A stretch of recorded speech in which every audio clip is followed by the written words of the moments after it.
नेपाल भारत मैत्री संगठन का एक भारत में उत्तर प्रदेश में एक बड़ा प्रोग्राम ऑर्गेनाइज किया जा रहा है। हमारे साथ अनूप जी हैं। अनूप जी, इस प्रोग्राम के बारे में बताएं, क्या विचार है और इस प्रोग्राम के जरिए क्या ध्येय है भारत और नेपाल के रिश्तों के बारे में और प्रगाढ़ कैसे होगा। जी धन्यवाद। नेपाल भारत मैत्री संगठन पिछले कई वर्षों से भिन्न भिन्न क्षेत्रों में काम कर रहा है। लेकिन हम सब जैसा कि जानते हैं, धार्मिक हम लोगों का एक जगह से दूसरे जगह का जुड़ाव रहा है, रोटी बेटी का संबंध है। लेकिन कुछ ऐसे चीज़ें हैं जो हमसे अछूते हैं। हमारे बॉर्डर का रिलेशन है, हमारा कूटनीतिक संबंध है, जो कि थोड़ा सा शिथिल पड़ा हुआ है। अब लोगों के साथ पुनः उसको जोड़ने के लिए हम सब एक प्रशिक्षण टाइप का एक कार्यक्रम करने की मन बना करके एक बड़ा ऑर्गेनाइजेशन खड़ा करने की तैयारी कर रहे हैं, जिसमें हम सब एक अंतर्राष्ट्रीय सांस्कृतिक संबंध के विषय पर लेकर के अंतर्राष्ट्रीय संगम है ये दो देशों का।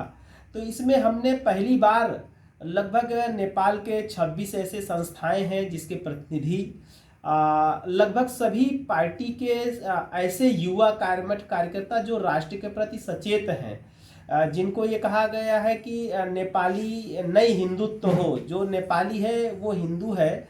और जैसा एक भाव लेकर के नेपाल को पशुपतिनाथ का देश मानते हुए, नेपाल को जानकी का देश मानते हुए, नेपाल को एक ऐसी सांस्कृतिक धरोहर में पिरोने के लिए युवाओं को संगठित एकत्रित करने के लिए यह कार्यक्रम की संरचना की जा रही है, जिसमें हम सब मूलतः 4 मुद्दे ऐसे हैं: राजनयिक, आर्थिक, सांस्कृतिक और धार्मिक ऐसे संबंधों पर विशेष प्रशिक्षण की व्यवस्था को लेकर यह कार्यक्रम का आयोजन कर रहे हैं। ये कार्यक्रम आप लोगों ने एक बहुत ही हिंदू और समाज के लिए जो उत्तर प्रदेश का राज्य है वहाँ कर रहे हैं, जो कि सीमावर्ती स्टेट है नेपाल से।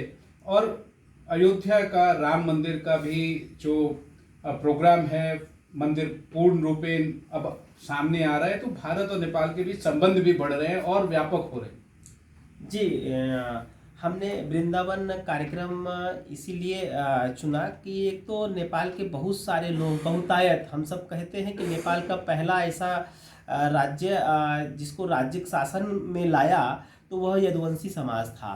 तो कहीं ना कहीं यदुवंशी समाज मथुरा से जुड़ा होने के नाते हमने वृंदावन को चयन किया, और नेपाल के अधिकतर लोग वृंदावन का दर्शन करना चाहते हैं। उस वृंदावन का दर्शन भी ऐसे समय पे जनवरी में हमने वो कार्यक्रम तय किया है कि जो एक बार नेपाल से निकले दोबारा वापस न जाना पड़े, रामलला के दर्शन करते हुए ही घर जाए अयोध्या को।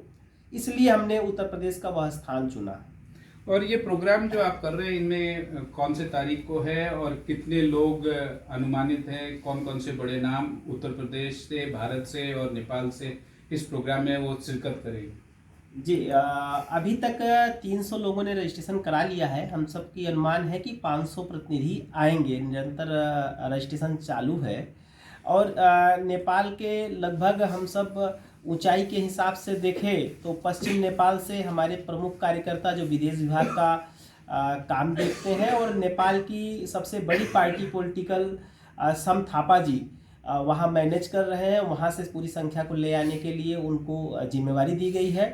भारत में भारतीय जनता पार्टी की झारखंड प्रदेश से परगना मंडल प्रभारी, पूर्व प्रदेश की कोषाध्यक्ष श्रीमती अर्चना सिंह जी को जिम्मेवारी दी गई है पूरे भारत की। ऐसे मध्य प्रदेश में नामदेव कदम जी को जिम्मेवारी दी गई है। इसी प्रकार से पूजा आनंद जी को हरियाणा की जिम्मेवारी दी गई है। नेपाल में लगभग हर स्टेट में एक एक व्यक्ति को नेपाल के बहुत बड़े व्यवसायी निर्मल दुग्गड़ जी को विराटनगर की जिम्मेवारी दी गई है। तो ऐसे ही सब जगह जिम्मेवारी के साथ में लोग संख्या ले आने का प्रयत्न कर रहे हैं। सभी अंतर्राष्ट्रीय सदस्यों को 15 संख्या का लक्ष्य दिया गया है। राष्ट्रीय कार्य समिति के सदस्यों को 10 संख्या का लक्ष्य दिया गया है। वह स्वाभाविक रूप से वो पूरा कर रहे हैं। सुनील जी, आपका भी भारत और नेपाल के प्रति, भारत का नेपाल के प्रति प्रेम और नेपाल का भारत के प्रति अपनत्व उस पे आप बहुत ज़्यादा जोर देते रहे, क्या वजह है और इस प्रोग्राम से क्या निष्कर्ष निकलेगा? जैसा कि आपको पता है कि भारत और नेपाल एक बहुत बड़ा समाज हिंदुत्व का कहलाता है, और हम ये चाहते हैं कि पूरे हिंदुत्व का जो डंका है वो ऐसा बजे कि आदमी ये कहे कि हमें भी सनातन धर्म में जन्म लेना चाहिए और सनातन में ही रहना चाहिए।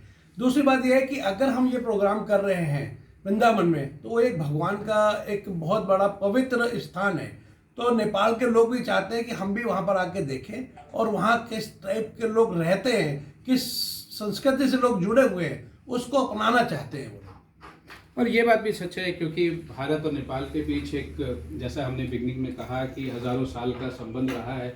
अब ये है कि उस संबंध को मॉडर्नाइज किया जाए, और आपके प्रोग्राम में भी उसका एक झलक भी है कि आप डेमोक्रेसी, आप राजनयिक संबंध और धार्मिक और वैचारिक संबंध और सामाजिक परिवेश में उसको भी जोड़ना चाहते हैं। और ऑलरेडी अभी आप देखना इस प्रोग्राम के बाद कितना परिवर्तन होगा लोगों में।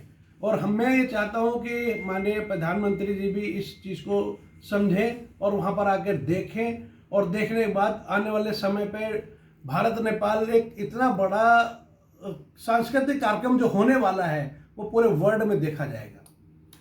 अनूप जी, एक और इम्पोर्टेंट सवाल ये होता है कि भारत और नेपाल के बीच के संबंध हमेशा बहुत अच्छे भी रहे और थोड़े से अच्छे नहीं भी रहे।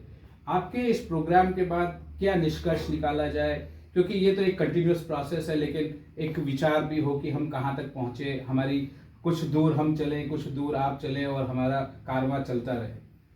बहुत अच्छा सवाल है। हम सब हमेशा नेपाल को अपनत्व के भाव से देखते रहे हैं और आगे भी देखेंगे। हमेशा बड़े होने का अर्थ यह है कि अंगुली पकड़ करके अगले को लेके चलना है हमको।